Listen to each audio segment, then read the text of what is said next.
Well, I'm on the way. I've done about 7 kilometres already. It's a beautiful day here just north of Warwick, and I'm looking forward to what the rest of today holds in the next few days. Mind you, I had a dream last night. It was a dream about that bloke in the north of England who was in a marathon and who'd had enough and caught a bus. If you think you know what that dream means, then why don't you let me know? We're almost at the end of the first day of the walk from Warwick. So far today I've walked 35 kilometres in 2 stretches, firstly 20 kilometres and then after a break a further 15. I'm hoping to walk another 5 to 10 in just a little while. After the first 20 kilometre walk this morning, David and I were able to catch up in Warwick with Dale and Linda Willard Turton, who used to be part of the Ipswich Baptist Church community and who now live in Warwick. It was great to catch up with them and to discuss aspects of what it means to be in community.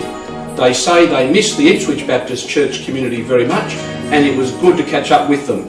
Today's walk has been difficult on the highway with wind and trucks, and we're hoping for a very different day tomorrow as we walk via Spices Gap, where the scenery will be just delightful.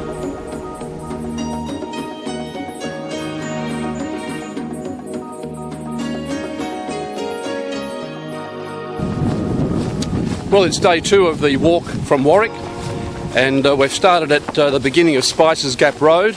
It's a bush track with lots of ups and downs. It's a pleasant walk, beautiful scenery. You can probably hear the cows in the background, probably the only noise that we can hear. Certainly no trucks and cars and those kinds of things. We're walking along Spices Gap Road mainly because of the roadwork at Cunningham's Gap, still affected by the floods and storms of January. Well, we've just finished the gap, and probably about 16 kilometres.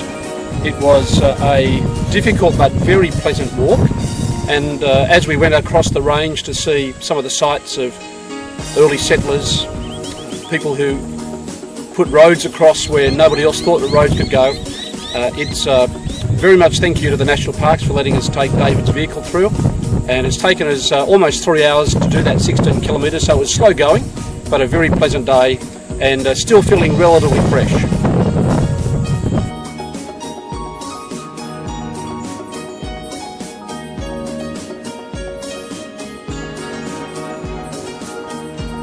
Here we are at Sunrise Parade, just north of Calbar on the road to Peak Crossing. Today's the start of day 3, and who knows what today's going to hold.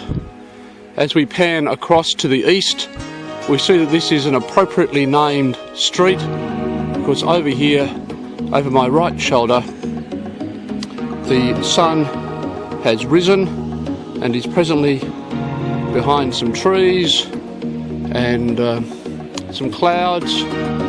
There it is, beautiful sunrise, just north of Calbar, day 3 of the walk from Warwick.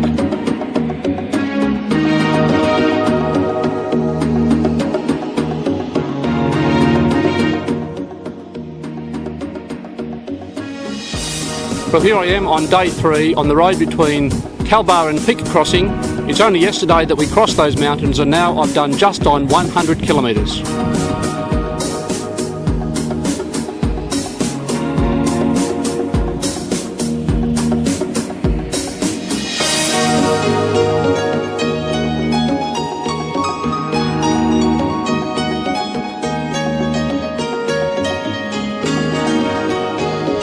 We now cross live to Ashley in the car park for the last 100 metres of his walk.